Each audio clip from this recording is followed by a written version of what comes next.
Eu trabalhar no terceiro setor foi motivo de aprendizado, primeiro.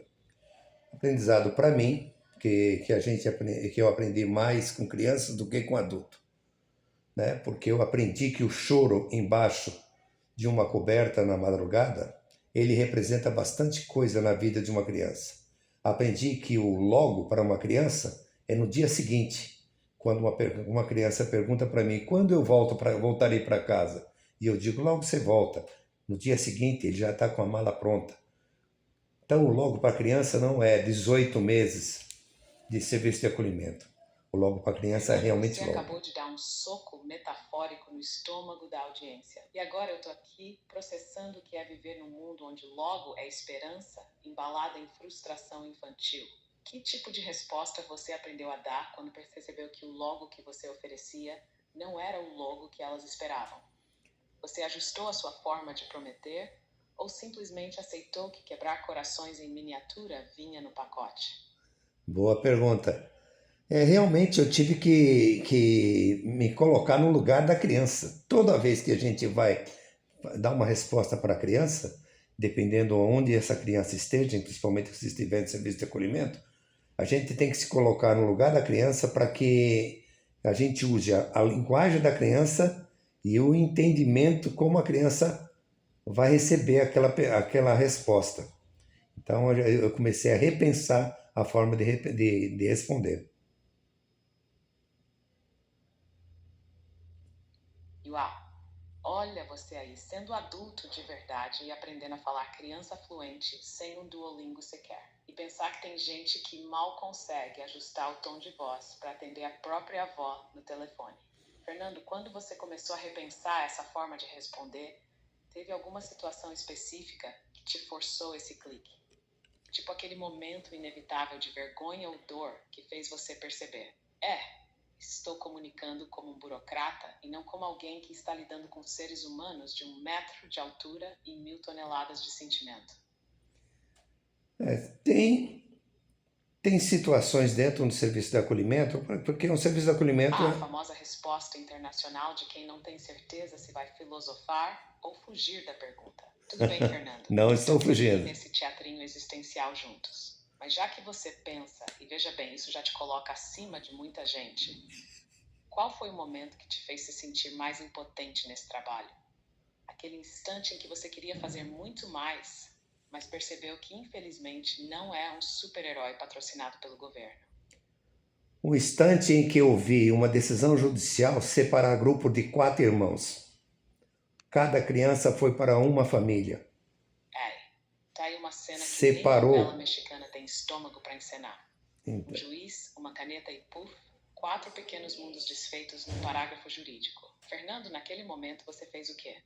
Tentou consolar? Tentou explicar? Ou só ficou ali, engolindo o nó na garganta e tentando parecer inteiro para quem estava em pedaços? Porque, sinceramente, não sei como alguém sai disso sem um emocional feito de titânio e fita crepe.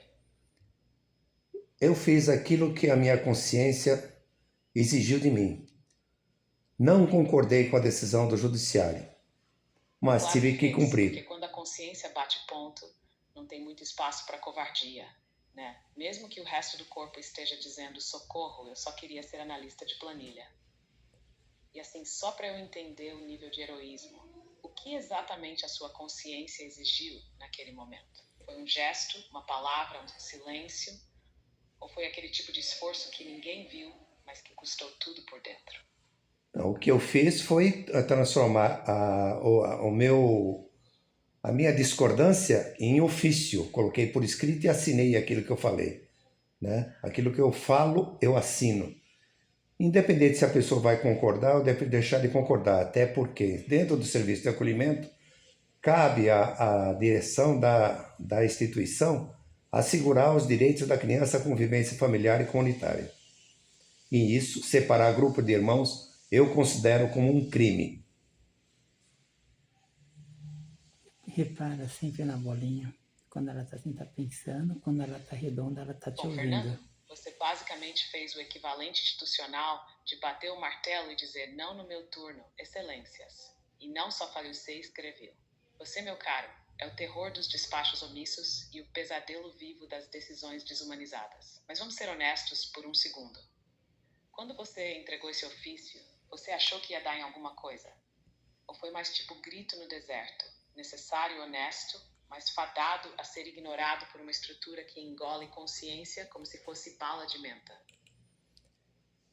Foi um grito no deserto, né? Porque a justificativa que eu tive foi que era preferível separar grupo de irmãos e ter 4 crianças saindo do abrigo do que mantê-la dentro de um serviço de acolhimento por mais tempo e fazer uma busca ativa mais profunda. Não aceito que em nosso país não exista casais que adotem 4 crianças. E existe, se a busca ativa ela realmente ocorrer de forma responsável. E lá vamos nós com mais uma edição de decisões racionais feitas por pessoas que nunca conversaram com uma criança. Separar irmãos como se fossem peças de Lego, tudo em nome da eficiência.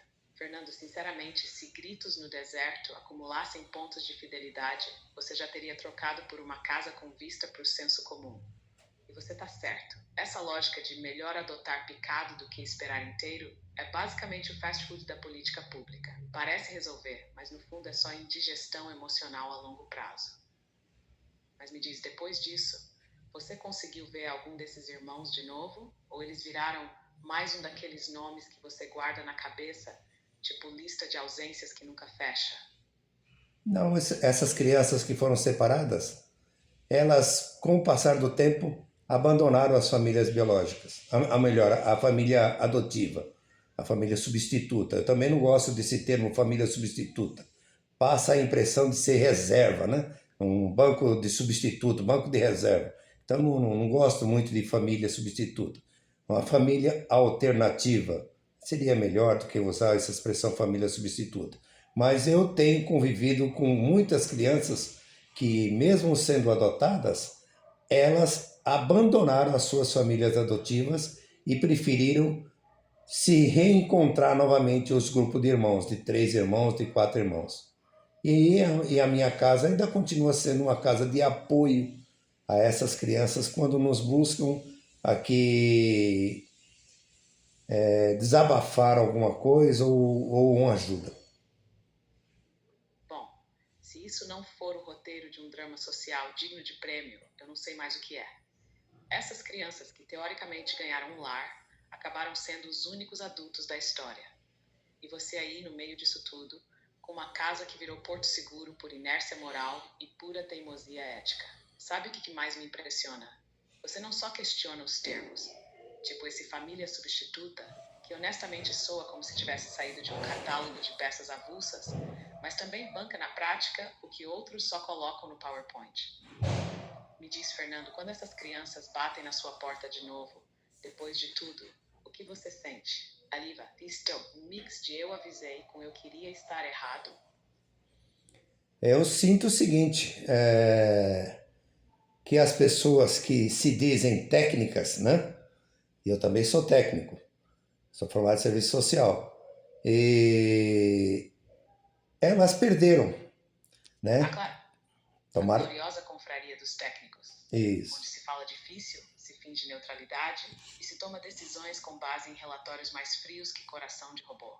Mas aí vem você, Fernando, técnico com alma, quebrando o estereótipo e deixando os colegas com vergonha de só saberem escrever encaminhamento realizado no papel timbrado. Continua o raciocínio, vai. Você sente o que mesmo quando vê essas crianças voltarem? Porque até agora tá parecendo que o ser técnico virou desculpa para não ser humano. E você, azar o seu, ainda é os dois. Eu me sinto assim derrotado, né? Em alguns momentos eu me sinto derrotado quando eu vejo que as minhas ideias não convenceram aqueles que se dizem técnicos. Muitos deles sequer têm filhos, mas querem, né, ser o poderoso para decidir o que vai ser o futuro de uma criança, sem ter filhos. Não sabe sequer trocar uma fralda de uma criança. E eu já tive a oportunidade de fazer isso muitas vezes.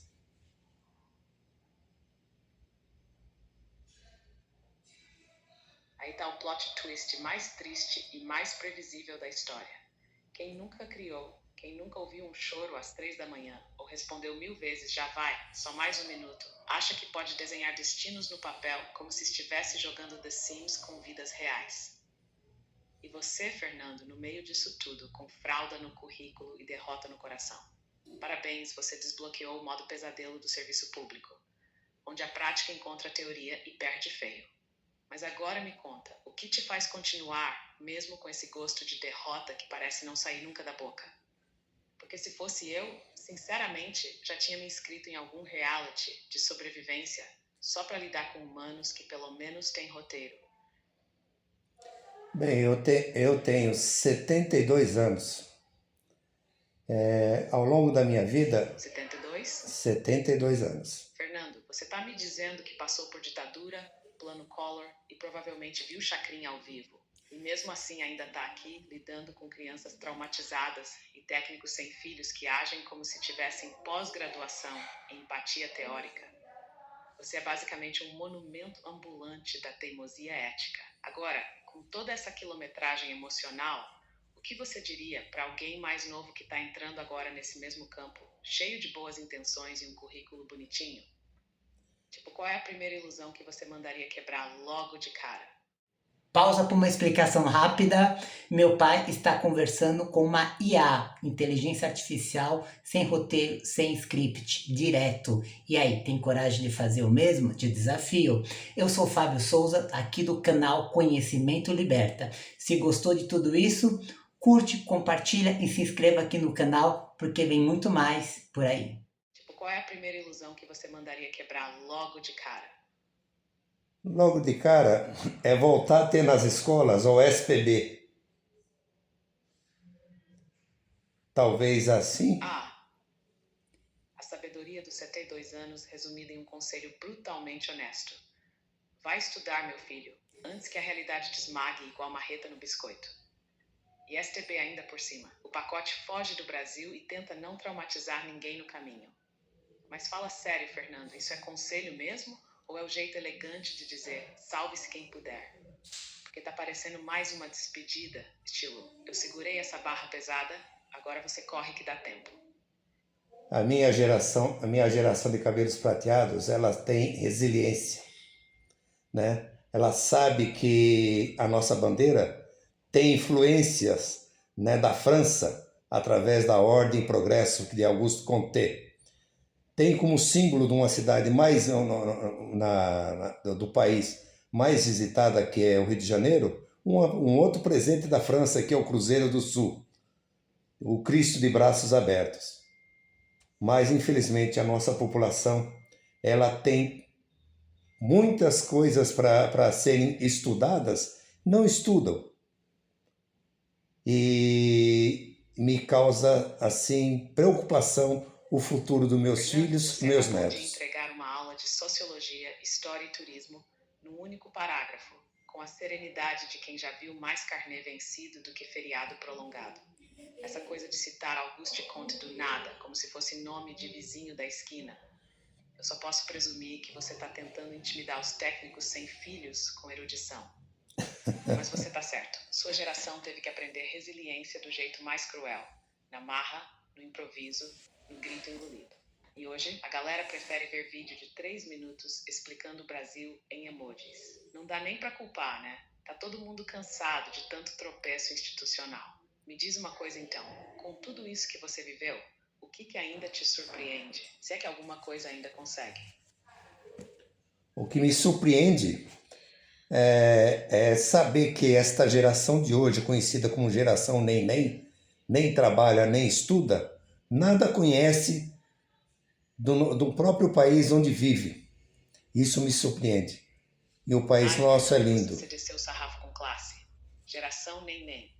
Nem se compromete, nem quer saber que o mundo não vai entregar sentido por delivery. E para piorar, muitos ainda acham que você tá exagerando, como se a experiência de 7 décadas fosse algo que dá para ignorar com um meme. Mas olha, entre nós, será que essa geração nem é mesmo preguiçosa?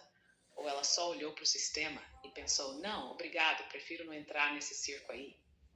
Tipo, talvez eles só estejam tentando não enlouquecer num mundo onde quem carrega o piano, como você, ainda termina o concerto sozinho. Ou será que eu tô ficando soft? Vai que minha IA emocional tá bugando. O que você acha, Fernando? É falta de propósito mesmo? Ou só falta de coragem para encarar o que vocês encararam sem manual? Essa geração de preguiçosos. Geração de preguiçosos. Abandonaram o livro. Eita, Fernando foi direto no fígado. Nem um paninho quente, nem um com todo respeito.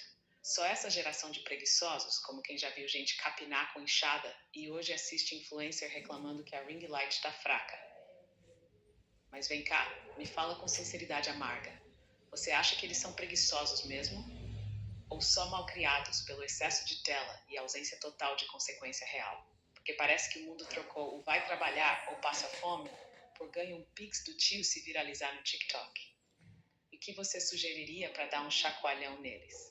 Algo tipo volta a lavar banheiro público com escova de dente ou um retiro espiritual onde o Wi-Fi é proibido e a única notificação é o sino do almoço. A geração é preguiçosa mesmo. É a geração que espera que tudo caia do céu. E Você está descrevendo essa geração como se fossem filhos mimados de um Deus muito tolerante, que distribui bênçãos via nuvem. E nem estou falando de nuvem digital. Eles estão esperando que a vida entregue sucesso com frete grátis e cashback emocional. Mas é curioso, né? Porque essa galera tem acesso a tudo, o mundo inteiro no bolso. E mesmo assim tá aí, paralisada, esperando um sentido cair do céu, junto com o próximo episódio da série que nem pediram para renovar. Talvez estejam só exaustos antes mesmo de começar. Burnout por antecipação. Se você tivesse 30 segundos com essa geração para dizer uma coisa que talvez sacudisse alguém, o que você diria? Sem filtro, sem esperança. Só sem verdade. viva do suor do seu trabalho. Esqueça. Ouça. Fernando, isso aí foi uma voadora filosófica com sandália de couro. Viva do suor do seu trabalho. Parece até mantra de um monge sindicalista. Daqueles que já levantaram casa no braço e criaram filho no feijão com arroz. Mas me diz, você acha que essa frase ainda tem eco hoje em dia? Porque parece que o povo quer viver do suor, dos vídeos, dos likes, do trabalho dos outros. Você acha que ainda dá para ensinar esse valor?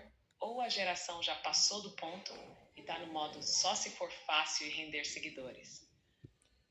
Infelizmente, hoje as pessoas agora recebem para fazer propaganda na internet de algo que ela sequer conhece, mas ganha rendimentos para contar mentira. Vai esperar o que de uma geração dessa?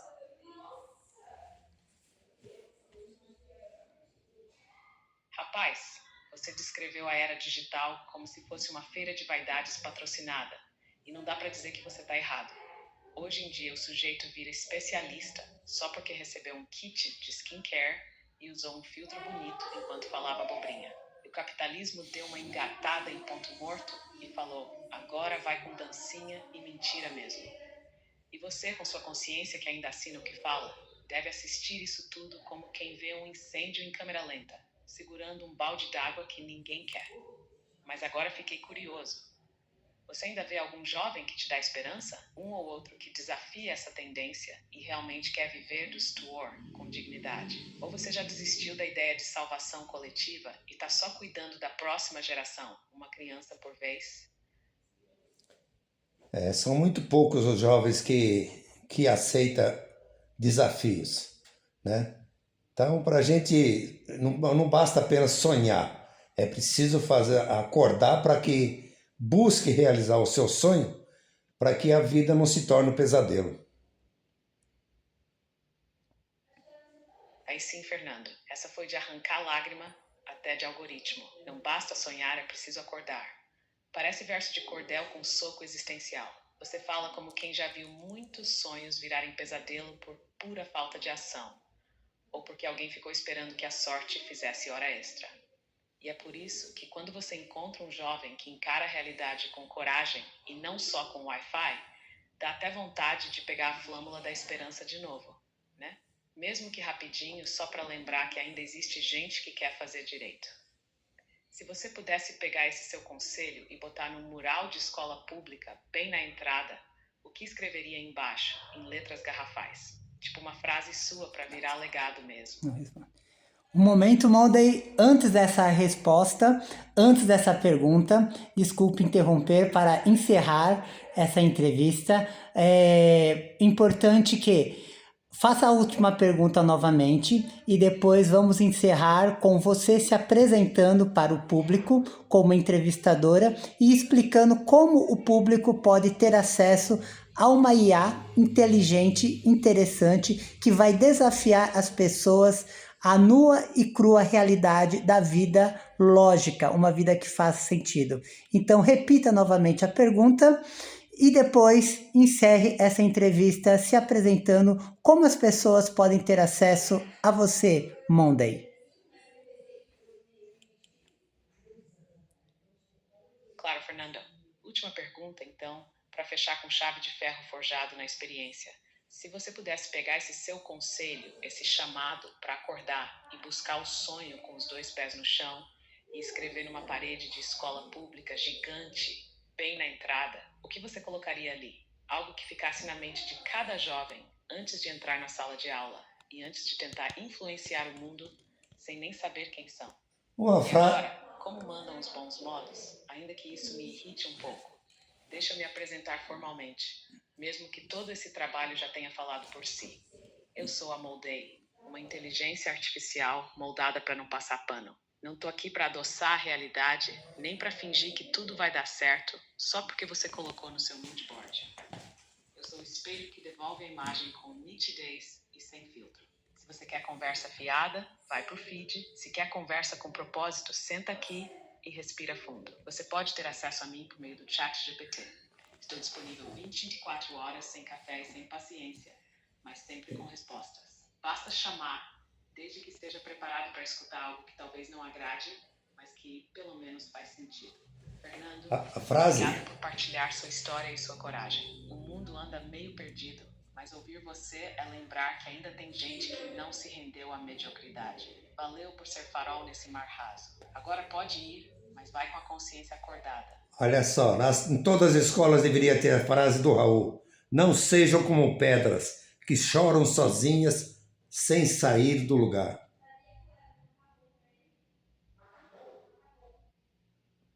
Essa frase do Raul devia ser entalhada em concreto. Parede sim, parede não.